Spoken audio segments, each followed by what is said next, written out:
Shalom, kita kembali akan melanjutkan pelajaran kita. Saya sedang berbicara tentang sistem kerajaan Allah, berikut polanya, dan nanti juga kita akan membahas tentang ekosistem dari sistem kerajaan Allah itu sendiri. Namun kita akan membahas, kemarin kita sudah membahas tentang Kejadian 2 ayat 15, di mana ada satu kata yang kita bahas dalam pembahasan yang lalu, yaitu kata mengusahakan. Ya, saya kilas balik saja dari kata mengusahakan itu dalam bahasa aslinya diambil dari kata aubat. Kata aubat ini juga kemudian ada juga kata yang mengikutinya, yaitu kata avodah yang paling banyak dikenal. Avodah, abodah. Nah, aubat ini punya pengertian itu ada 3 hal.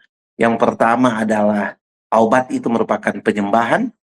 Lalu kemudian aubat itu merupakan ibadah, tetapi juga aubat adalah aubat juga adalah pekerjaan. Nah, berarti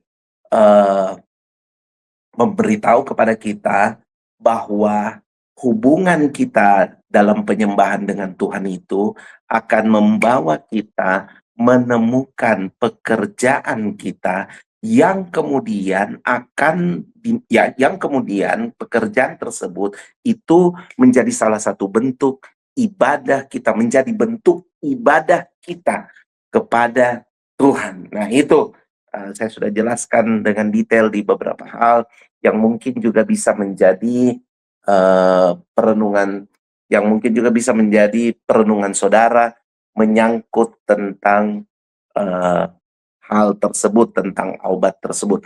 Selanjutnya, kembali di Kejadian 2 ayat 15, kita akan menyelidiki kata kedua. Jadi, ini adalah apa yang Tuhan tugaskan kepada manusia di Taman Eden ketika manusia, yaitu Adam, ditempatkan di Taman Eden. Nah, kita lihat ayat itu, Tuhan Allah mengambil manusia itu dan menempatkannya dalam Taman Eden untuk mengusahakan dan memelihara taman itu. Kembali lagi saya mau ingatkan saudara, kalau kemarin saya menitik beratkan di awal bahwa Tuhan mengambil dan menempatkan manusia dalam taman. Kali ini yang akan saya soroti adalah Tuhan memulai dengan manusia, dan manusia yang Tuhan mulai itu tidak banyak-banyak. Tuhan memulai dan satu orang. Ini adalah pola yang Tuhan kerjakan dalam kehidupan kita, ya, dalam bagaimana Tuhan membawa kehendaknya itu, kehendak kerajaannya itu terjadi di muka bumi. Tuhan itu tidak pernah mulai dengan banyak. Tuhan itu selalu mulai dengan satu orang udah cukup. Tapi ingat, dari satu orang itu kemudian Tuhan berangkat ke keluarga. Karena kemudian kita tahu cerita ini bahwa Adam kemudian dipandang oleh identifikasi Tuhan. Tuhan memandang bahwa tidak baik manusia ini seorang diri. Lalu kemudian terjadilah institusi pertama di muka bumi ini yang namanya keluarga. Itulah sebabnya saudara-saudara, pergerakan seperti LGBTQ itu sebenarnya adalah pergerakan yang membunuh keberadaan institusi suci awal yang dibangun oleh Tuhan di muka bumi, yaitu keluarga. Karena dengan pergerakan tersebut sudah tidak ada lagi keluarga. Manusia sudah tidak bisa berkembang biak. Kita kemudian tahu isu-isu di mana orang merasa bahwa bumi terlalu sesak, dan oleh karenanya harus ada pengurangan penduduk bumi. Nah, ini kan kemudian memberitahu kepada kita bahwa ada sistem, ada sesuatu yang secara sistematis itu melawan apa yang telah ditetapkan oleh sistem kerajaan sorga. Keluarga itu penting. Nah, jadi dari pribadi, keluarga, lalu kemudian dari keluarga ini ke komunitas. Nah, dari komunitas ini kemudian ke kota, baru kemudian dari kota ini ke bangsa-bangsa. Hal ini akan kita bahas nanti dalam pembahasan lanjut di depan. Tapi perlu saya ingatkan kepada saudara, saya perlu notice hal ini, bahwa Tuhan itu memulai, dia tidak mulai banyak. Kita sudah lihat kan bagaimana hal ini berlaku sepanjang sejarah. Kita lihat bagaimana waktu Gideon mau mengalahkan orang Amalek. Gideon pilih pasukan yang banyak, ya kita tahu, saya cerita aja. Long story short, kita tahu bahwa ketika Gideon ditunjuk Tuhan untuk kemudian memimpin bangsa Israel melawan orang Amalek, pasukannya itu justru dikurangi oleh Tuhan. Jadi untuk melawan orang Amalek yang ribuan itu, Gideon itu dikasih modal sama Tuhan 300 orang aja, kalau nggak salah ya. Pokoknya sedikit, jadi sedikit sekali begitu. Dan kemudian Gideon mulai dari itu. Dan kemudian kita tahu the rest of story being history, ya kan. Jadi sejarah bahwa kemudian kita tahu bahwa Gideon itu kemudian menang dengan gilang gemilang. Nah, saya cuma memberitahu saudara bahwa ada banyak excuses, many excuses dari orang-orang yang selalu bilang bahwa saya hanya sendiri, saya tidak berdaya karena saya cuma sendiri. Ya, saya harus beritahu pada saudara bahwa Tuhan itu selalu memulai dengan one man. Tuhan mulai dengan satu orang, tapi tenang aja. Tuhan bilang bahwa tidak baik manusia itu seorang diri. Makanya Tuhan pasti akan memberikan orang-orang bersama-sama dengan saudara. Tapi untuk memulai, Tuhan selalu mulai dengan satu orang. Kita tahu itu ya. Bangsa Israel pun dimulai dengan satu orang gitu ya. Dimulai dari Abraham. Nah, inilah yang terjadi. Bahwa Tuhan menempatkan manusia dalam taman. Untuk apa? Mengusahakan dan memelihara. Nah, sekarang kita akan mengulik-ngulik kata memelihara. Kata memelihara itu berasal dari kata samar. Bisa juga dibaca samar, ya. Samar dalam bahasa Ibrani ini itu berarti menjaga, ya. Dia juga berarti memelihara. Dia berarti menjaga, tapi ada arti yang lain lagi dari samar yang sungguh membuat saya jatuh cinta sekali dengan kalimat ini. Arti dari kata samar itu adalah ability to discern, ya, kemampuan untuk membedakan. Kemudian ada lagi tinjauan yang bagus lagi dari kata samar itu adalah meneliti, to identify. Wah, ini yang luar biasa. Identifikasi. Nah, identifikasi itu luar biasa, saudara-saudara. Nah, mari kita lihat bagaimana di kejadian pasal 2 tersebut ya. Nah, setelah ayat 15 itu, Tuhan mengambil manusia dan mengusahakan dan memelihara taman itu, ya. Jadi Tuhan itu mau manusia itu mengidentifikasi.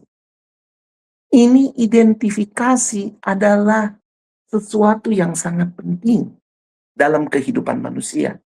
Karena kemampuan identifikasi ini, itu adalah kemampuan yang diberikan langsung dari Tuhan untuk kemudian manusia itu bisa berkarya, memerintah lewat kemampuan itu. Ini adalah kemampuan Allah. Kalau saudara lihat dalam Kejadian pasal 1 bagaimana Tuhan menciptakan, daya identifikasi Tuhan itu sangat-sangat luar biasa. Dan daya identifikasi ini karena kita serupa dan segambar dengan Tuhan, maka daya identifikasi ini, kemampuan identifikasi ini, itu kemudian dipercayakan, diberikan Tuhan kepada manusia, dan menjadi modal bagi manusia untuk memerintah di bumi ini. Nah, kemudian ini diberikan juga menjadi tugas manusia di dalam memimpin, dimulai dari taman itu. Kemarin kita sudah belajar prinsip taman, kan kita sudah belajar. Nah, kalau saudara butuh dengar lagi ya, dengar lagi lah bagaimana prinsip taman tersebut. Pokoknya taman ini harus diusahakan dan dipelihara. Nah, dipelihara ini berarti begini, bahwa taman itu harus tidak lepas dari identifikasi yang dilakukan oleh manusia. Saudara-saudara, memimpin, kemahiran dalam memimpin itu ditentukan bagaimana kita mampu mengidentifikasi. Apa sih bahasanya itu identifikasi? Bahasa dari identifikasi itu sebenarnya apa yang kita sebut di Alkitab populer sekali itu, bahasa itu adalah hikmat. Itu bahasa hikmat. Jadi kemampuan identifikasi itu, itulah yang sebenarnya disebut sebagai hikmat. Nah, hikmat ini bekerja dengan sangat-sangat luar biasa.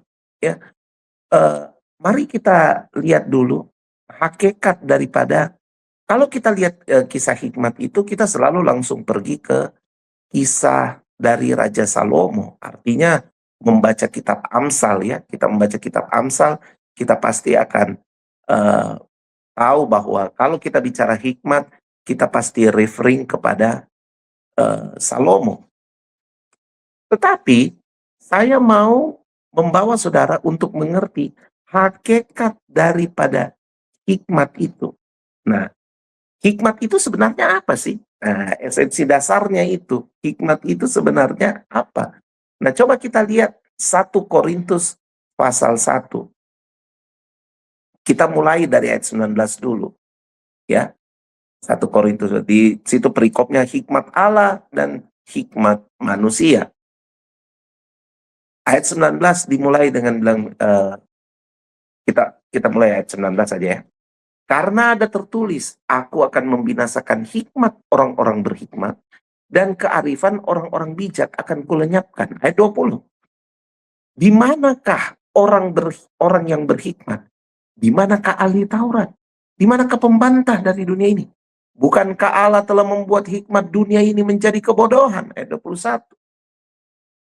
Oleh karena dunia dalam hikmat Allah tidak mengenal Allah oleh hikmatnya, maka Allah berkenan menyelamatkan mereka yang percaya oleh kebodohan pemberitaan Injil. Ayat 22. Orang-orang Yahudi menghendaki tanda dan orang-orang Yunani mencari hikmat. Tetapi kami memberitakan Kristus yang disalibkan. Untuk orang Yahudi, suatu batu sandungan, dan untuk orang-orang bukan Yahudi, suatu kebodohan. Tetapi untuk mereka yang dipanggil, baik orang Yahudi maupun orang bukan Yahudi, Kristus adalah apa? Kekuatan Allah dan hikmat Allah. Ya, saya lompat ayat 27. Tetapi apa yang bodoh bagi dunia dipilih Allah untuk memalukan orang-orang yang berhikmat. Dan apa yang lemah bagi dunia dipilih Allah untuk memalukan apa yang kuat. Sebab ayat 28, dan apa yang tidak terpandang dan hina bagi dunia dipilih Allah.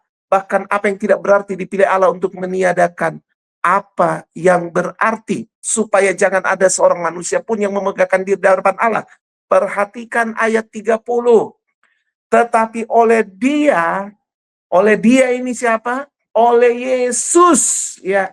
Oleh Yesus, kamu berada dalam Kristus Yesus. Oleh Allah, oleh dia ini, kamu berada dalam Kristus Yesus, yang oleh Allah telah menjadi hikmat bagi kita. Ia membenarkan dan menguduskan dan menebus kita. Wow! Berarti hikmat itu, kalau kita baca dalam pembacaan ini, tertulis dengan jelas di ayat 30 dan kemudian di ayat 30 dan di ayat 24 dari 1 Korintus pasal 1 ini. Di ayat 24 dan ayat 30 sudah jelas sekali dikatakan bahwa Kristus itu adalah hikmat Allah. Wah, berarti kalau kita bicara hikmat, kita bicara tentang pribadi Yesus. Sudah benarlah apa yang kita dapati dalam Kejadian 1 yang dikatakan bahwa ketika di ayat 26 dikatakan, baiklah kita menjadikan manusia menurut gambar dan rupa kita. Berarti dalam keserupaan kita itu ada hikmat Allah dalam keserupaan itu. Nah, di dalam keserupaan itu ada hikmat Allah. Berarti gambar dan rupa kita itu adalah hikmat Allah. Kristus yang menurut Rasul Paulus dalam Kolose pasal 1 dikatakan dia berdiam di dalam kita. Ada hikmat di dalam kita. Kita punya gambarnya. Makanya dengan tidak ragu-ragu Tuhan memberikan sebuah tugas dalam Kejadian 2 ayat 15 ini. Kamu harus memelihara, kamu harus mengidentifikasi. Kenapa kamu dikasih tugas mengidentifikasi?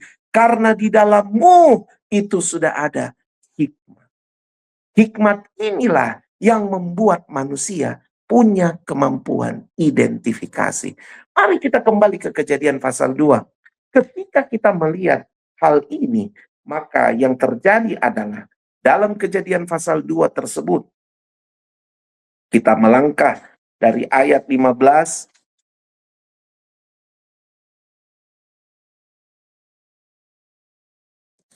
kita melangkah di Kejadian pasal 2 ini dari ayat 15 kita pergi ke ayat 18. Tuhan Allah berfirman, tidak baik kalau manusia itu seorang diri saja. Aku akan menjadikan penolong baginya yang sepadan dengan dia. Oke. Menurut identifikasi Tuhan, tidak baik kalau manusia itu seorang diri saja. Itu identifikasi Tuhan. Masalahnya manusia belum mengidentifikasi sampai ke situ.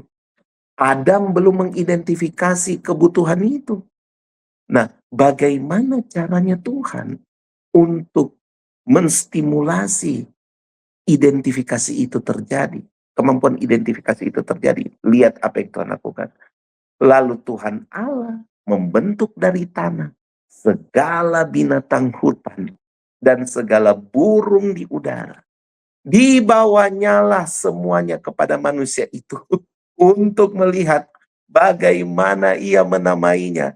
Dan seperti nama yang diberikan manusia itu kepada tiap-tiap makhluk yang hidup, demikianlah nanti nama makhluk itu. Manusia itu memberi nama kepada segala ternak, kepada burung-burung di udara, dan kepada segala jenis binatang hutan. Tetapi baginya sendiri, ia tidak menjumpai penolong yang sepadan dengan dia.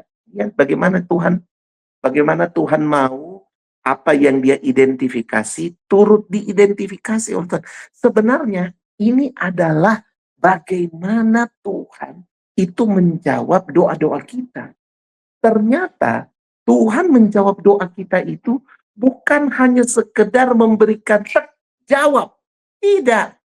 Tuhan mau ada proses identifikasi yang bekerja dalam diri kita. Sehingga kemudian kita dapat mengidentifikasi, oh inilah pekerjaan Tuhan. Sebenarnya yang Tuhan inginkan adalah bagaimana kita dapat dalam proses identifikasi itu, kita dapat menemukan potensi-potensi ilahi bekerja di dalam diri kita. Sehingga kita dapat memuji Tuhan kita. Sehingga kita dapat melihat bagaimana hikmatnya bekerja atas hidup kita. Dan itu akan membangkitkan iman dan percaya kita semakin lebih lagi dalam pengiringan kita kepada Yesus Kristus. Nah ini saudara yang perlu kita perhatikan dengan baik. Lihat saudara, bagaimana Tuhan mengidentifikasi bahwa tidak baik manusia seorang diri. Apakah langsung dia kasih pendamping bagi manusia? Tidak. Yang terjadi adalah Tuhan mulai membangkitkan proses identifikasi. Mari saya beritahu saudara, berdoa adalah pintu gerbang bagi proses terjadinya bekerjanya hikmat Allah dalam diri kita. Tetapi kadang-kadang dalam proses itu kita justru tidak melihat bagaimana hikmat bekerja atas kita. Kita justru menjadi membabi buta dan kita berdoa sesuai dengan hawa nafsu kita seperti apa yang ditulis dalam Yakobus. Yakobus pasal 4 bahwa kesalahan kita dalam berdoa itu, mari kita buka Yakobus. Coba dibuka itu Yakobus pasalnya yang keempat.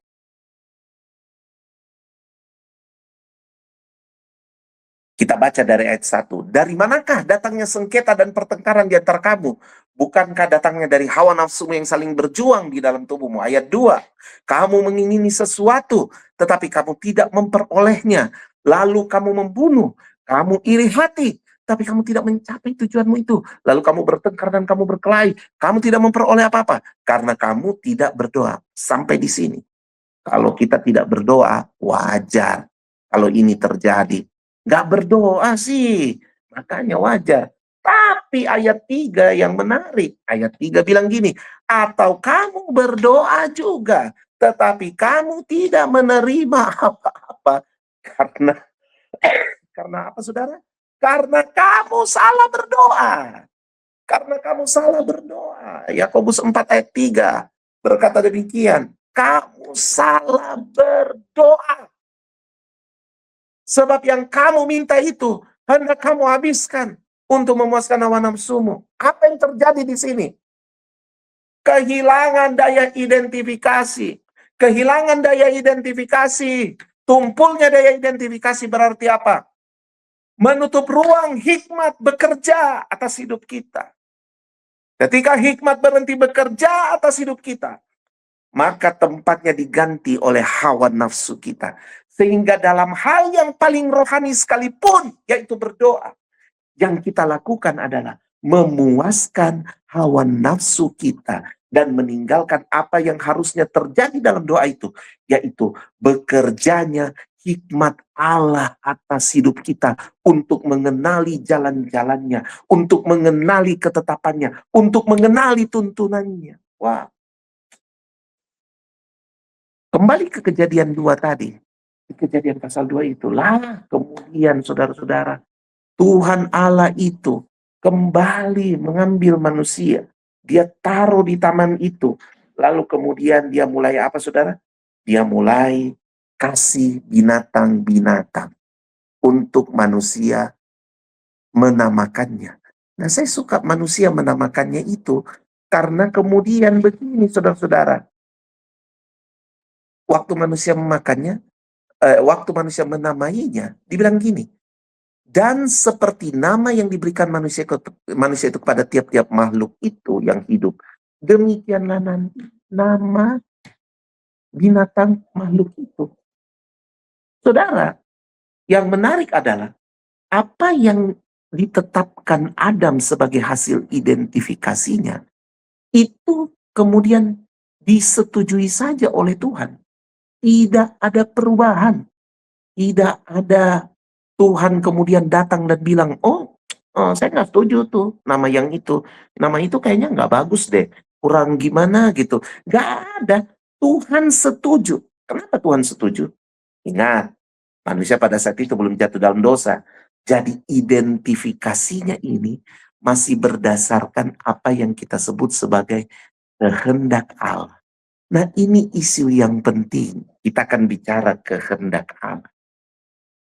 Ini isu yang sangat penting. Saudara, ketika manusia diciptakan di dalam bumi ini, manusia itu diberikan kehendak Allah. Saya ulang lagi. Ketika manusia diciptakan, yang diberikan Tuhan kepada manusia itu adalah kehendak Allah. Kehendaknya yang diberikan. Baca aja Kejadian pasal 1.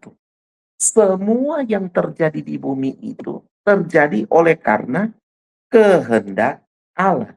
Mari baca Ibrani pasalnya yang ke-11. Coba kita lihat Ibrani pasal yang ke-11.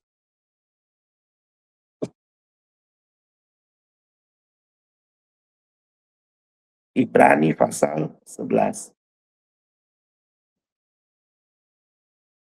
Ayat 3. Ibrani 11 ayat 3. Karena iman kita mengerti bahwa alam semesta telah dijadikan oleh firman Allah. Sehingga apa yang kita lihat telah terjadi dari apa yang tidak kita lihat. Apa yang menjadikan alam semesta ini? Firman Allah. Dan jika firman Allah yang menjadikan semuanya ini, itu berarti yang terjadi di alam semesta ini adalah kehendak Tuhan. Kalau yang terjadi di alam semesta ini adalah kehendak Tuhan, maka yang dipercayakan Tuhan kepada manusia sebagai penguasa di muka bumi ini adalah tentunya kehendak Allah. Tentu kita telah melihat dalam Kejadian 1 ayat 26 dikatakan, baiklah kita. Wah, itu ada kesepakatan itu, kata baiklah kita. Ada kesepakatan bahwa baiklah kita menciptakan manusia menurut gambar dan rupa kita. Gambar dan rupa itu menyatakan begini, bahwa ketika manusia diciptakan, itu dipercayakan kehendak Allah di dalamnya. Sehingga apa saja yang dia lakukan, itu tegak lurus berselaras penuh dengan kehendak Allah. Jadi apa yang diberikan Tuhan kepada manusia adalah kehendaknya. Kita kemudian tahu, saudara-saudara, bahwa Tuhan Yesus sendiri ketika datang di dunia ini, dia mengatakan juga hal yang demikian. Yohanes pasal 5 ayat ke-30 berkata, Yohanes pasal 5 ayat 30 berkata, aku tidak melakukan apa-apa atas kehendakku sendiri, melainkan atas kehendak Bapa. Aku tidak dapat berbuat apa-apa dari diriku sendiri. Tidak dapat dia. Aku menghakimi sesuai dengan yang kudengar dan penghakimanku adalah sebab aku tidak menuruti kehendakku sendiri, melainkan kehendak dia yang mengutus aku. Di pasal 6 ayat 40 dari kitab Yohanes dikatakan juga demikian. Pasal 6, Yohanes 6 ayat 40. Sebab inilah kehendak Bapakku. Kembali yang dia tegaskan apa? Kehendak Bapa. Kehendak Bapa. Kehendak Bapa. Pasal 8 ayat 31 sampai 32 kitab Yohanes. Pasal 8. Coba ke pasal 8. Maka katanya kepada orang-orang Yahudi yang percaya padanya, jikalau kamu tetap dalam firman-Ku, kamu benar-benar adalah murid-Ku. Terus. Dan kamu akan mengetahui kebenaran, dan kebenaran akan memerdekakan kamu. Wah, kebenaran akan memerdekakan kita. Sebab apa? Kita mengetahui firman. Apa firman itu? Kehendak Allah. Kisah para Rasul pasal 9 ayat 6. Coba. Kisah para Rasul pasal yang ke-9. Ayatnya yang ke-6 berkata, tetapi bangunlah dan pergilah ke dalam kota. Di sana akan dikatakan kepadamu apa yang harus kau perbuat. Tuhan menghendaki kita akan melakukan apa yang kita mau perbuat itu di dalam keselarasan dengan kehendaknya. Ini semua Tuhan, ini semua adalah anugerah yang diberikan Tuhan sejak awal untuk manusia. Apa itu? Kehendak Allah. Tapi dewasa ini, bahkan berabad-abad telah terjadi penyesatan yang membuat kita tidak pernah beranjak pada kekristenan yang sejati. Yang ada adalah kita terkunci dalam pola-pola agamawi yang membuat kita tidak dapat mengenal Tuhan secara utuh. Kita tidak mengenal Tuhan secara komprehensif. Kita terjebak hanya pada beberapa sisi saja. Sehingga kita kemudian menjadi Kristen yang lebih agamawi daripada yang sejati. Apa yang menyesatkan kita itu? Yang menyesatkan kita adalah hal ini. Bahwa kita telah diajar berabad-abad. Bahwa kekristenan itu diajar. Bahwa Tuhan memberikan kepada kita bukan kehendaknya, tetapi kehendak bebas. Kita semua berubah menjadi pengagum free will. Ada banyak orang, semua orang, hampir semua orang, itu berkata bahwa Tuhan memberikan kepada kita kehendak bebas. Tidak, saudara. Tidak pernah Tuhan memberikan kita kehendaknya. Lalu saudara bertanya, apakah kehendak bebas? Oke, kita lihat apa itu kehendak bebas. Kehendak bebas itu adalah kemampuan membedakan apa yang baik dan yang jahat. Itu kan kehendak bebas kan? Kemampuan membedakan apa yang baik dan yang jahat. Sekarang kita kembali ke kejadian 2 tadi.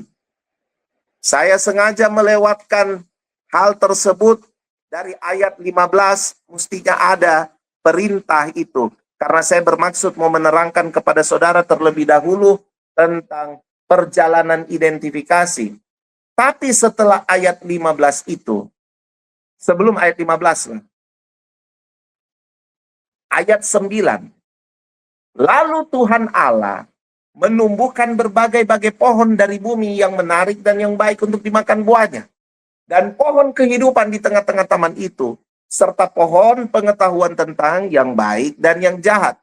Kemudian keluar instruksi tentang makan buah pohon itu. Instruksinya ada di ayat 16. Lalu Tuhan Allah, ini adalah bagian dari tugas. Kan ayat 15 Tuhan bilang kamu mengusahakan dan memelihara taman itu. Jadi ini bagian part dari tugas, dari tas yang diberikan Tuhan kepada manusia. Tuhan Allah memberi perintah, bayangkan ini perintah. Semua pohon dalam taman ini boleh kau makan buahnya dengan bebas. Tetapi pohon pengetahuan tentang yang baik dan yang jahat itu, janganlah kau makan buahnya. Sebab pada hari yang kau makannya, pastilah engkau mati. Baik, saudara. Pertanyaan klasik. Orang selalu berkata, yang pertanyaan pertama, mengapa pohon yang mematikan manusia itu ada di taman itu? Pertanyaan ini memicu asumsi. Asumsinya adalah ini, bahwa Tuhan sengaja taruh itu untuk tes manusia, untuk uji manusia. Ini adalah asumsi yang keliru. Ini adalah asumsi yang keliru. Asumsi yang berasal dari orang yang tidak melihat narasi besar dari tulisan Alkitab. Mari saya beritahu kepada saudara. Tidakkah saudara sadar bahwa Allah itu baik dan tidak ada kejahatan di dalam dirinya? Sebab Tuhan itu baik. Tidak ada kejahatan dalam dirinya. Pernah saudara sadar itu? Bahwa Tuhan itu baik? Orang tidak sadar bahwa Tuhan itu sebaik itu. Tidak ada rancangan kejahatan. Yeremia 29 ayat 11 sudah jelas kasih tahu itu buat saudara. Bahwa rancanganku bukanlah rancangan kecelakaan. Aku mengetahui rancangan-rancangan apa yang ada padaku mengenai kamu. Demikianlah rancangan firman Tuhan. Yaitu rancangan damai sejahtera. Bukan rancangan kecelakaan. Kenapa kita sukar percaya itu ya? Kenapa kita sukar percaya itu? Bahwa Tuhan itu tidak merancangkan kejahatan. Itu yang pertama. Kita tidak mengerti narasi ini. Tidak ada kejahatan. Jadi Tuhan mau bermaksud untuk sengaja nanti manusia jatuh, tes-tes dia. Tidak ada, saudara. Tidak ada.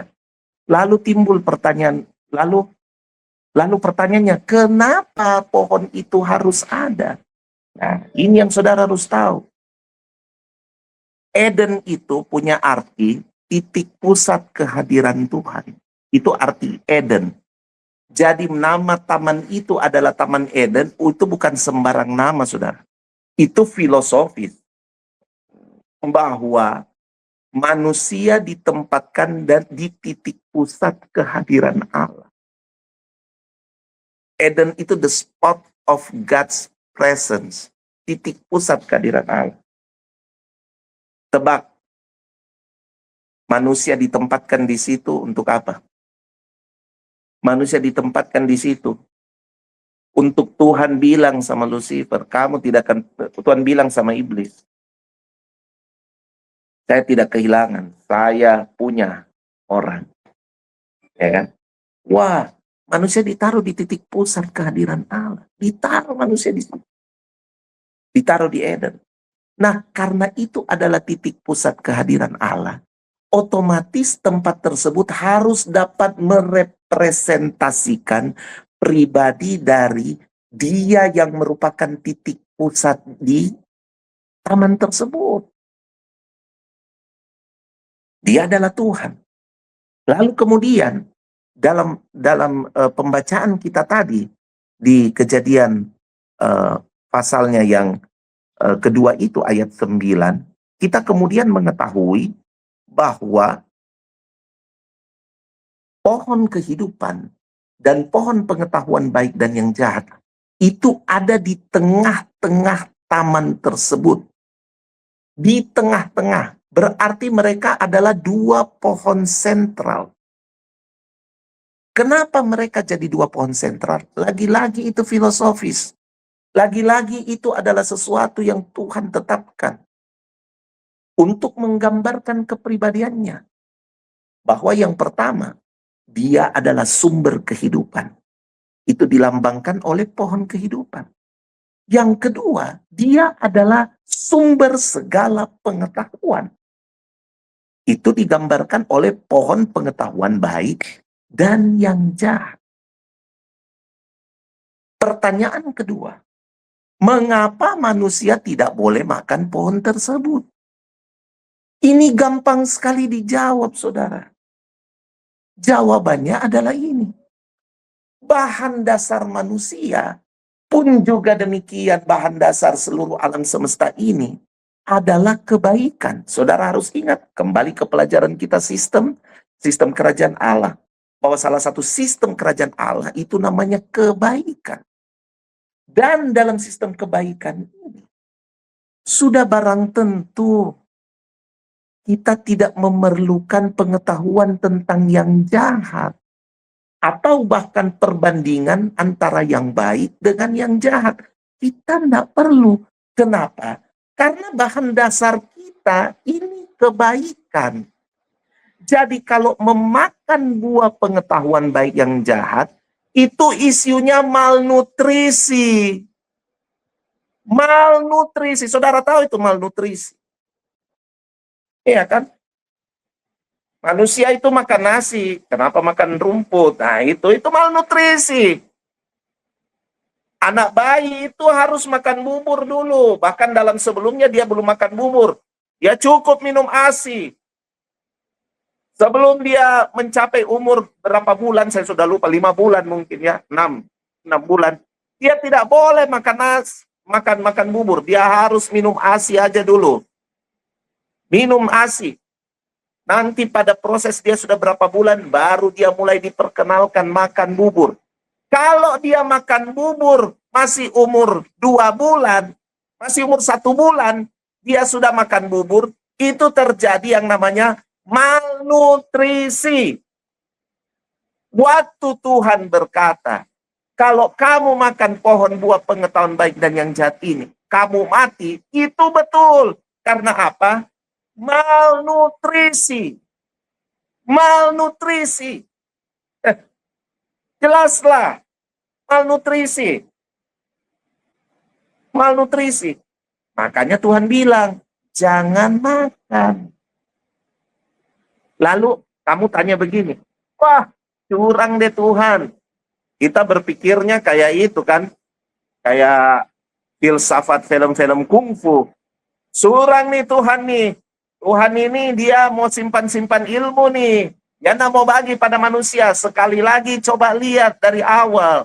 Dari awal sudah dikatakan dan bacalah Alkitab saudara. Bahwa Tuhan tidak menciptakan kejahatan dalam diri kita. Terus kemudian saudara tanya. Tadi Bapak bilang bahwa rancangan Tuhan tidak ada yang jahat. Memang tidak ada. Tapi apakah dia tahu yang jahat? Sudah jelas dia tahu karena dia maha tahu. Tapi kemahatauannya tidak membuat dia menjadikan kejahatan sebagai bagian dari kemahatauannya itu. Sebagai bagian dari rancangannya terhadap kita. Tidak demikian. Bahwa dia tahu tentang yang jahat karena dia Tuhan. Nah, disinilah penyakitnya kita. Mari kita lihat bagaimana manusia jatuh dalam dosa. Kita buka Kejadian pasal 3. Nah, ini riwayatnya kehendak bebas itu. Saya ingatkan lagi pada saudara, kehendak bebas itu apa tadi? Kemampuan membedakan mana yang baik, mana yang jahat. Sesungguhnya kejadian manusia jatuh dalam dosa ini adalah penumpulan, penghilangan kehendak Allah. Sehingga menghilangkan kemampuan identifikasi yang benar. Sehingga melumpuhkan terjadinya pekerjaan hikmat dalam diri manusia. Kemudian diganti dengan yang kita bilang itu, kehendak bebas. Mari kita lihat ini, manusia, waktu jatuh dalam dosa. Kejadian 3 ayat 1. Adapun ular ialah yang paling cerdik dari segala binatang di darat yang dijadikan oleh Tuhan Allah. Ular itu berkata kepada perempuan itu, tentulah Allah berfirman, semua pohon dalam taman ini, jangan kamu makan buahnya, bukan? Saudara coba perhatikan kata-kata iblis ini. Memang dia bapak segala pembohong. Dia sudah bilang, dia memulai dengan memberikan distraksi. Nah, mari saya beritahu saudara, bagaimana caranya sistem kerajaan kegelapan itu bekerja. Sistem kerajaan kegelapan itu bekerja, itu dimulai dari 1 Yohanes 2 ayat 16. Saya sudah bilang ini sama saudara sebenarnya. 1 Yohanes 2 ayat 16 kan. Keinginan mata, keinginan daging, dan keangkuhan hidup. Ya. Sebenarnya bahasa Inggrisnya bagus. Hawa nafsu daging, hawa nafsu mata, dan keangkuhan hidup. Hawa nafsu loh saudara ya. Itu sistemnya. Polanya apa Pak? Polanya itu 3 juga. Manipulasi, intimidasi, dan sihir. Nanti kita akan bicara itu di waktu-waktu ke depan. Lalu kemudian ekosistemnya apa itu? Nah ini yang sedang dikerjakan di Kejadian pasal 3 ini. Ekosistem dari sistem dunia ini adalah apa? Yang pertama, dia memberikan kita distraksi. Dia mengalihkan perhatian kita. Cara mengalihkan perhatiannya itu adalah dengan membuat perintah dari Tuhan itu menjadi larangan saja. Jadi dia membesarkan larangan-larangan itu. Jadi dia mau menggambarkan bahwa Tuhan itu bukan Tuhan yang memerintah, tapi Tuhan yang sibuk melarang sana-sini. Bukankah bagian yang paling bereaksi, hal yang paling bereaksi dalam diri kita ketika kita menerima nasihat, atau anak-anak kita ketika kita menasihati mereka, atau murid-murid di sekolah ketika dinasihati gurunya, hal yang paling menjadi reaksi utama dari mereka ketika mereka menerima nasihat adalah, saya terlalu dilarang-larang. Iya kan? Kalau kita punya gembala, kita punya pemimpin sel, tiba-tiba datang dan bilang, oh aduh, bagaimana ini ya, begini-begini, kita instruksikan untuk begini. Apa yang menjadi reaksi utama kita kalau kita negatif? Kita akan berpikir begini, saya ini selalu dilarang-larang. Nah, itu dia. Dan itu adalah cara iblis yang terbukti sampai sekarang masih ampuh dan masih mantap, masih tokcer, menjadi sarana untuk dia menipu manusia. Iblis berkata bahwa Tuhan itu suka melarang-melarang. Lalu kemudian kita masuk di ayat selanjutnya. Mana ayat tadi? Ayat 2. Ayat 2.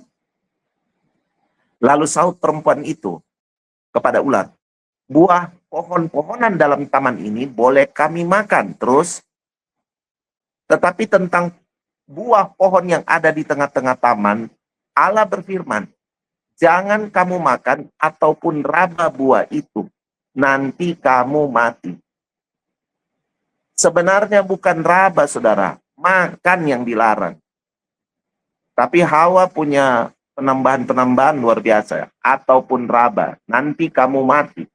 Lalu kemudian ayat 4. Ayat 4. Tetapi ular itu berkata kepada perempuan itu, sekali-kali kamu tidak akan mati. Ayat 5. Ayat 5, tetapi Allah mengetahui bahwa pada waktu kamu memakannya matamu akan terbuka dan kamu akan menjadi seperti Allah, tahu tentang yang baik dan yang jahat. Dalam terjemahan lain itu tidak bilang kamu akan menjadi seperti Allah. Dikatakan ini, kamu akan jadi Allah. Kamu akan jadi Allah, tahu tentang yang baik dan yang jahat. Inilah asal dari kehendak bebas itu. Makan buah pengetahuan baik dan yang jahat. Akhirnya kita berpikir, Tuhan memberikan kepada kita kehendak bebas. Kehendak bebas itu pada dasarnya adalah ini. Kamu hidup berdasarkan pilihan-pilihan yang disodorkan di depanmu.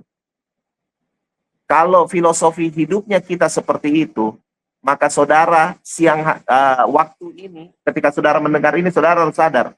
Saudara sedang ditumpulkan salah satu gambar Allah dalam dirimu. Kemampuan identifikasi. Apa itu kemampuan identifikasi? Kemampuan memutuskan. Memutuskan dengan hikmat Allah. Kita tidak pernah buat keputusan. Kita tidak pernah buat keputusan yang lahir original dari dalam diri kita. Yang dimana Allah berdiam di dalam kita. Tidak pernah. Kita punya keputusan selalu karena ada penyodoran opsi di depan kita. Bukan dari dalam kita, tapi di depan kita. Ada opsi. Makanya kemudian kita selalu bilang, ada yang baik, ada yang jahat. Sedang berperang di antara kita. Oh Tuhan Yesus, inilah yang membuat kita tidak pernah sampai kepada kehendak Allah. Ini yang membuat kita tidak pernah sampai pada kehendak Allah. Akhirnya kita makan itu. Dan kita hidup dengan hal tersebut. Nah, setelah manusia makan itu,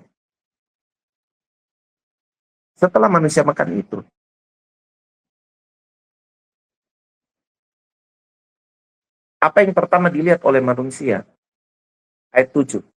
Maka terbukalah mata mereka berdua dan mereka tahu bahwa mereka telanjang. Oke. Apakah sebelumnya mereka telanjang? Yes. Karena ayat 25 dari pasal 2 berkata, mereka keduanya telanjang, manusia itu dan istrinya, tetapi mereka tidak merasa malu. Apa yang hilang pertama kali ketika kita kemudian hidup dalam kehendak bebas? Yang hilang pertama kali itu adalah perspektif ilahi. Iya kan? Perspektif ilahi. Mereka keduanya telanjang dan tidak menjadi malu. Kenapa mereka tidak malu? Karena ketelanjangan itu, mereka punya cara pandangnya itu pada perspektif ilahi. Tetapi ketika mereka sudah makan buah pengetahuan baik dan yang jahat, mereka menjadi malu dengan ketelanjangan mereka. Kenapa? Karena mereka kehilangan perspektif ilahi. Hilang. Karena sudah bukan lagi kehendak Allah yang terjadi. Ada baik dan yang jahat. Jadi saudara, ketika manusia jatuh dalam dosa, mereka kemudian melihat bahwa mereka telanjang. Mereka kehilangan apa itu? Kehilangan perspektif ilahi. Perspektif ilahi apa yang mereka kehilangan pada saat itu? Itu yang disebut dengan perspektif kemuliaan. Nah, kalau saudara baca dalam Mazmur pasal 8 ayatnya yang kelima dikatakan begini. Apakah manusia sehingga engkau mengingatnya? Apakah anak manusia sehingga engkau mengindahkannya? Ayat 6. Namun engkau telah membuatnya hampir sama seperti Allah dan telah memahkotainya dengan kemuliaan dan hormat. Kata hampir sama seperti Allah di sini itu tidak menunjukkan bahwa manusia tidak diciptakan serupa. Enggak. Kata menjadi sama kalau dia sudah menyebut Elohim di situ. Kalau dia sudah menyebut Allah yang adalah yang adalah Elohim di situ.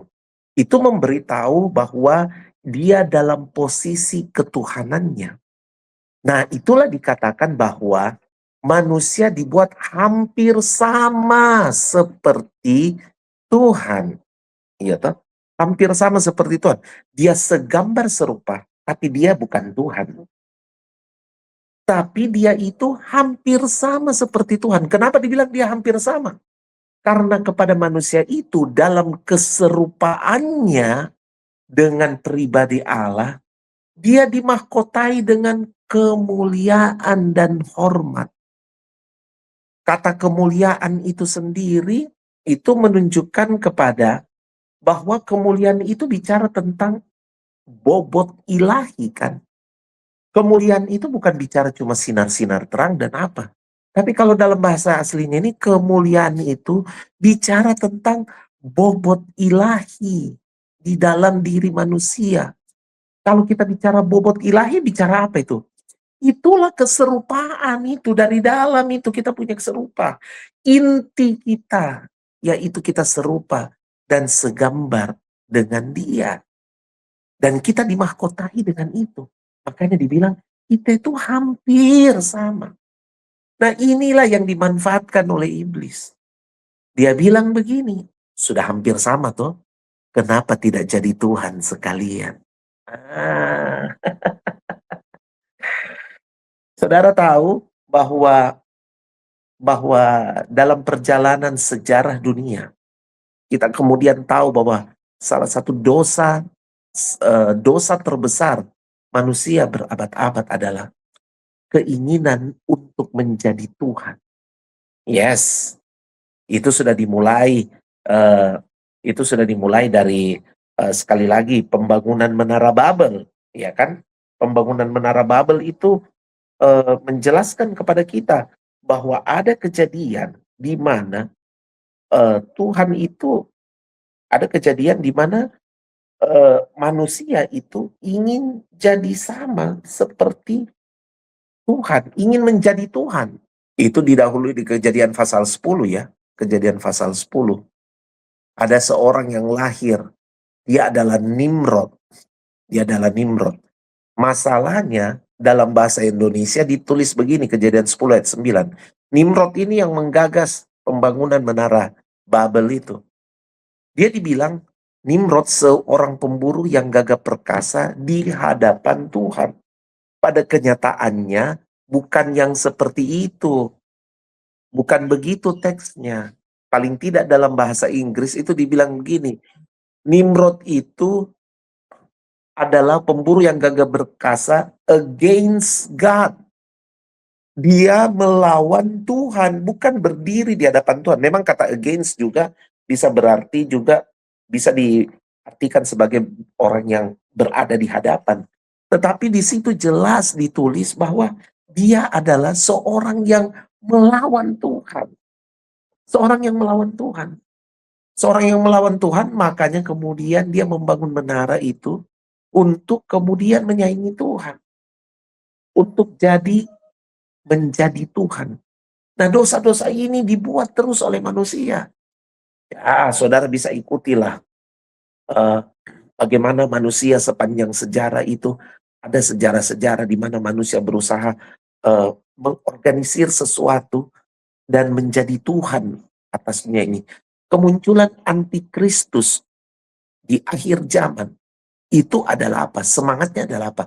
Semangatnya itu adalah untuk menjadi, itu semangatnya. Semangat antikristus itu adalah untuk menjadi Tuhan. Jadi memang ini dosa sampai pada kesudahan zaman ini. Ini dosa ini nih, mau jadi seperti Tuhan.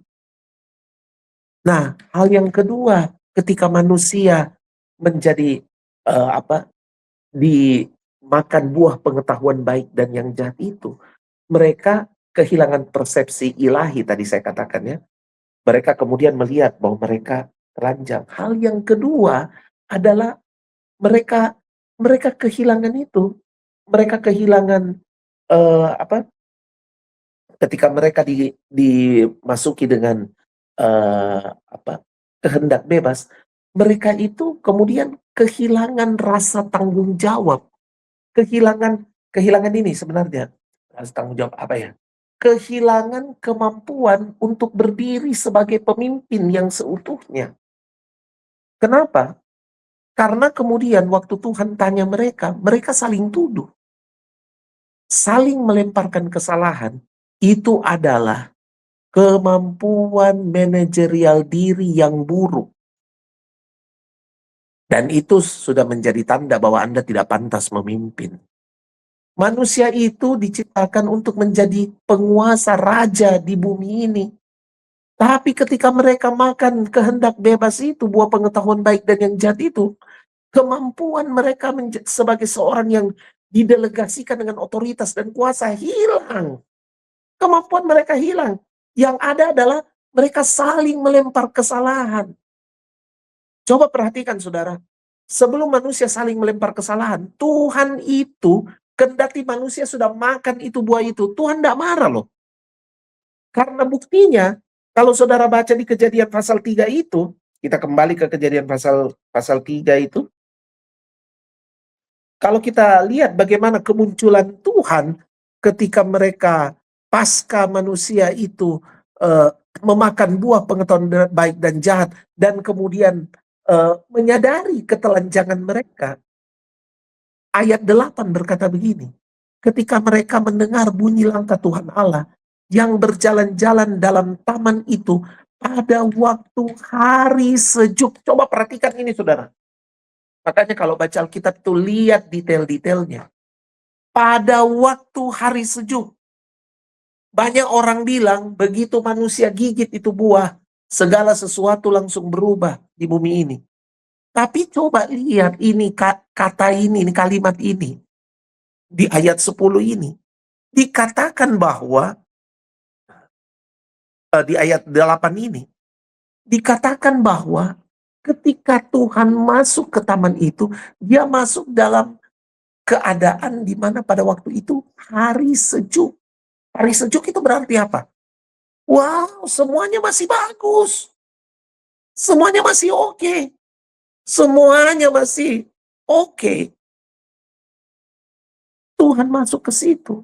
Dan lihat pertanyaannya Tuhan. Ini Tuhan bukan pura-pura bego, saudara. Tuhan bukan pura-pura bodoh, enggak. Tuhan datang tidak dengan spirit penghakiman. Saya mau beritahu saudara ya. Kalau Tuhan memang datang dengan spirit penghakiman, dia tidak akan berjalan dalam hari yang sejuk. Kalau saya jadi Tuhan, saya muncul kayak film-film India. Wah, ada bunyi petir, ada bunyi ada terlihat halilintar. Wah, pokoknya menunjukkan kemarahan, murka yang bernyala-nyala. Tapi kan enggak, saudara. Tuhan punya pemilihan waktu, minta ampun. Tidak ada pemikiran Tuhan.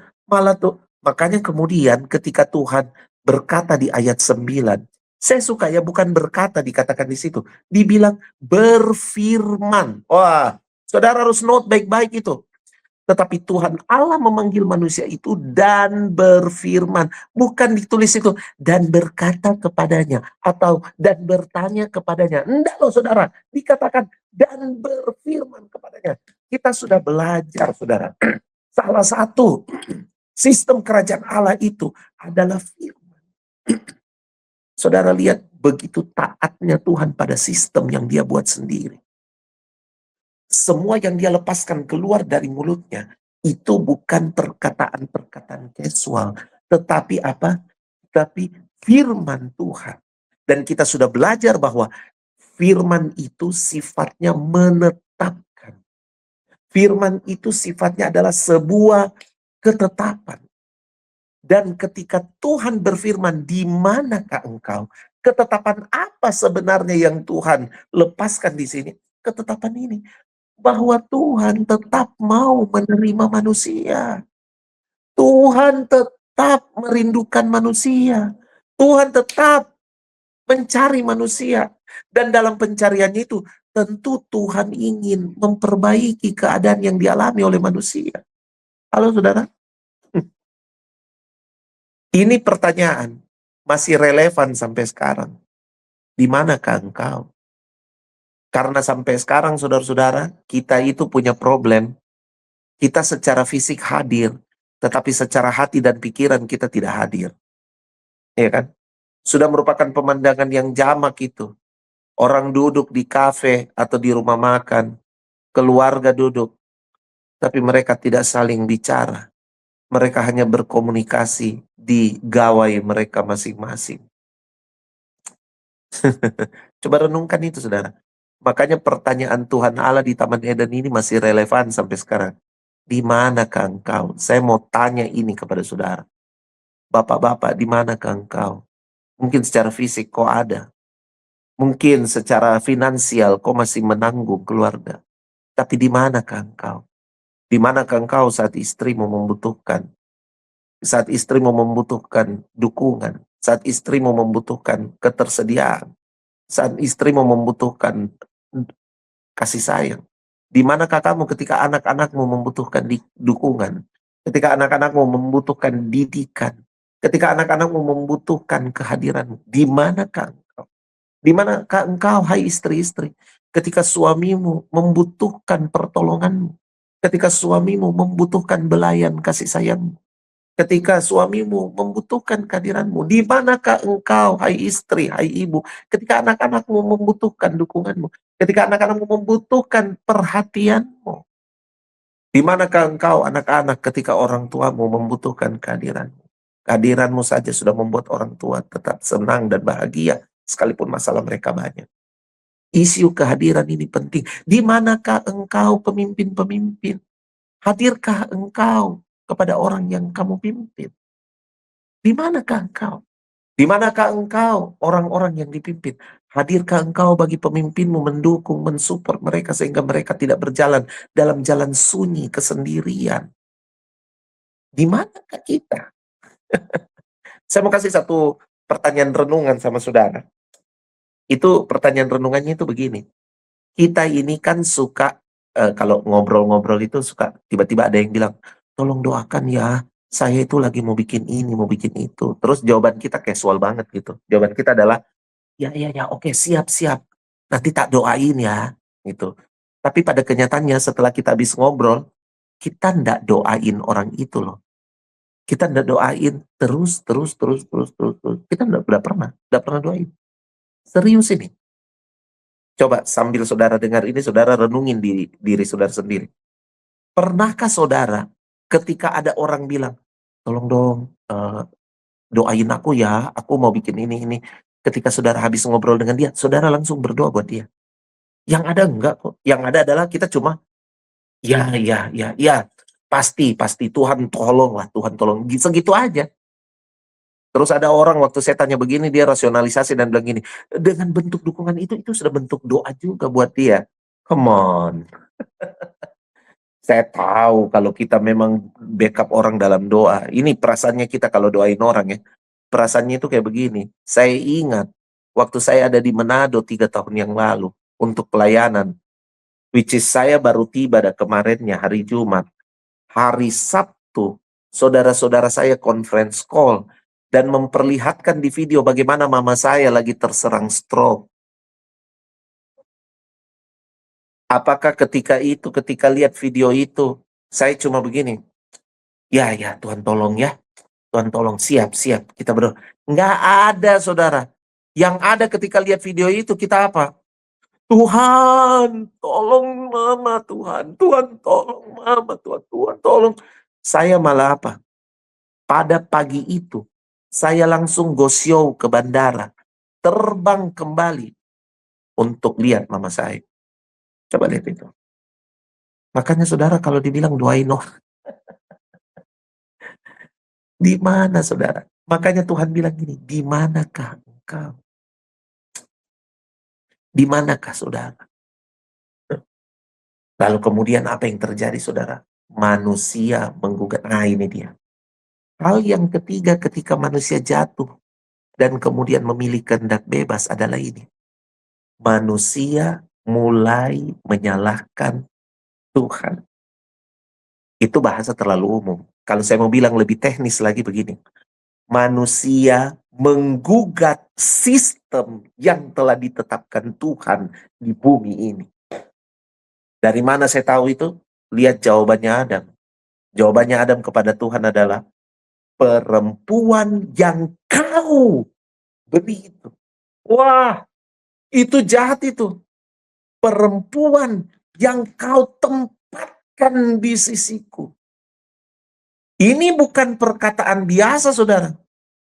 Ini adalah pemberontakan terhadap sistem kerajaan Allah.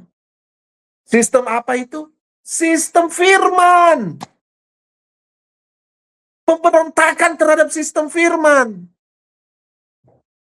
Tuhan menempatkan perempuan di sisinya itu. Oleh karena itu merupakan sebuah sistem di mana Allah berfirman, tidak baik bagi manusia itu seorang diri saja. Tapi yang terjadi adalah Adam menggugat sistem. Adam bilang, yang kau taruh, yang kau tempatkan di sisiku. Sistemmu dah becus, ketetapanmu dah becus. Itu dia. Wow. Dan buat Tuhan, pemberontakan terhadap sistem adalah hal yang serius. Karena waktu kau menggugat sistem, kau menggugat dirinya. Karena ingat, sistem pertama kita adalah Reshit Elohim bara. Tuhan adalah Raja. Haleluya. Dia permulaan segala sesuatu. Dia penguasa segala sesuatu. Dia sumber segala sesuatu. Kita sudah belajar hal tersebut. Dan lihat apa yang terjadi. Adam menggugat sistem Allah. Ketika ini terjadi, barulah Tuhan murka. Ya kan? Barulah Tuhan murka. Ayat 14 dikatakan, lalu berfirmanlah Tuhan lalu berfirmanlah Tuhan Allah. Ayat 13, sorry. Lalu berfirmanlah Tuhan Allah kepada perempuan itu, apakah yang telah kau perbuat ini? Jawab perempuan itu, ular itu memperdayakan aku, maka aku makan. Lalu berfirmanlah Tuhan Allah kepada ular, ya kemudian dia mulai berfirman kepada perempuan. Perempuan yang pertama. Susah payah. Lalu firmannya kepada manusia yaitu Adam. Wah, mulai itu. Mulai ada ketetapan. Mulai ada ketetapan. Mulai ada hukum masuk. Nah, ini saya mau bilang. Mulai ada hukum masuk. Ketika kehendak bebas ada, terjadilah itu. Apa itu? Terjadilah di mana Tuhan mulai menetapkan konsekuensi-konsekuensi kalau ingin keluar dari sistem. Ayat 22. Nah, ini biasa diperdebatkan juga ini. Berfirmanlah Tuhan Allah, sesungguhnya manusia itu telah menjadi seperti salah satu dari kita, tahu tentang yang baik dan yang jahat. Maka sekarang jangan sampai ia menjulurkan tangannya dan mengambil pula dari buah pohon kehidupan itu dan makannya, sehingga ia hidup selamanya. Banyak orang baca ayat ini kemudian bilang bahwa, oh itu berarti Tuhan tidak mau disaingi, tidak mau supaya ada orang yang sama-sama dengan dia kekal. Oh, bukan itu isunya, saudara. Kalau manusia makan buah kehidupan sementara mereka sudah seperti ini, telah dicemari oleh buah pengetahuan baik dan yang jahat, maka yang terjadi adalah penebusan yang dirancangkan Tuhan bagi hidup manusia tidak bakal bisa dilakukan. Kenapa? Karena mereka sudah terlanjur menjadi kekal di dalam kecemaran mereka di buah pengetahuan baik dan yang jahat. Tidak terjadi penebusan, saudara. Makanya Tuhan bilang jangan sampai mereka jadi kekal oleh dosa. Nah, saya mau tutup dengan bilang begini. Long story short, Yesus datang. Yesus datang, dia tebus kehidupan manusia. Dia membayar kita lunas. Dia memindahkan kita, 1 Petrus 2 ayat 9 berkata, dia memindahkan kita dari gelap kepada terangnya yang ajaib. Tapi ini yang luar biasa. Bahwa dia mengembalikan kehendak Allah kepada siapa saja yang percaya kepadanya. Dari mana saya tahu itu? Karena kemudian Paulus berkata dalam Roma 12. Coba kita buka Roma 12. Roma 12 ayat 1. Roma 12 ayat 1. Saya close, kita lihat ini. Jadi saudara-saudara, demi kemurahan Allah, aku menasihatkan kamu supaya kamu mempersembahkan tubuhmu sebagai persembahan yang hidup, kudus, dan berkenan pada Allah. Itu adalah ibadahmu sejati. Ayat 2. Ayat 2. Janganlah kamu menjadi serupa dengan dunia ini. Nah, Paulus bilang, karena kita telah memakan buah pengetahuan baik dan yang jahat itu, maka kita menjadi, keserupaan kita sudah bukan dengan Tuhan, dengan Yesus dalam hal ini. Tapi kita jadi serupa dengan sistem dunia. Ingat sistem dunia? 1 Yohanes 2 ayat 16 ya. Keinginan mata, keinginan daging, gangguan hidup. Lalu dibilang gini, tetapi berubahlah oleh pembaharuan budimu. Supaya kamu, kita akan bahas ini tentang metanoia nanti. Saya konsentrasi ini. Sehingga kamu dapat membedakan manakah kehendak Allah. Titik 2. Ada titik 2-nya di situ. Itu menggambarkan begini, bahwa yang akan dikatakan setelah titik 2 itu adalah isinya kehendak Allah itu apa. Kehendak Allah itu begini, apa yang baik, yang berkenan pada Allah, dan yang sempurna. Jadi saudara, kembali ke Kejadian 2 ayat 15. Kata syaumar itu, kata memelihara itu, atau kata samar itu kata yang meneliti, mengidentifikasi. Identifikasi kita apa? Ternyata original identifikasi kita ditemukan oleh Paulus dalam Roma 12 ayat 2 itu. Dan itulah yang terjadi ketika manusia memerintah originalnya. Mereka memelihara, mereka mengidentifikasi dengan hikmat Allah. Hikmat Allah itu apa? Baik, berkenan, sempurna. Sekali lagi, baik, berkenan, sempurna. Haleluya. Inilah inti dari kata memelihara itu. Bahwa kita mengeksekusi maintenance di dalam sistem kerajaan Allah itu dengan kemampuan identifikasi kita yang merupakan hikmat daripada Allah. Di mana hikmat daripada Allah itu membuat kita menemukan kehendak Allah. Dan kehendak Allah itu adalah baik, berkenan, sempurna. Inilah yang harus menjadi environment berpikir kita, saudara-saudara. Dan inilah yang telah ditetapkan Tuhan di dalam sistem kerajaan Allah. Bahwa environment berpikir manusia itu adalah baik, berkenan, dan sempurna. Tuhan Yesus memberkati kita semua. Haleluya.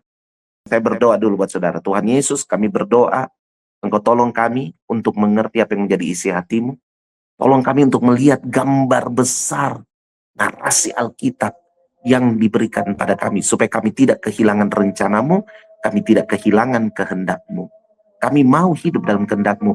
Sebab kami tahu kehendak Allah melakukannya, mengetahui, melakukan dan menyelesaikannya adalah salah satu nutrisi yang diberikan, yang harus kami makan dan minum dalam kehidupan kami. Sebab Yesus berkata demikian, makananku adalah melakukan kehendak Allah dan menyelesaikannya. Bagimu segala pujian, hormat, dan kemuliaan dalam nama Yesus. Kami sudah berdoa, haleluya, amin. God bless you.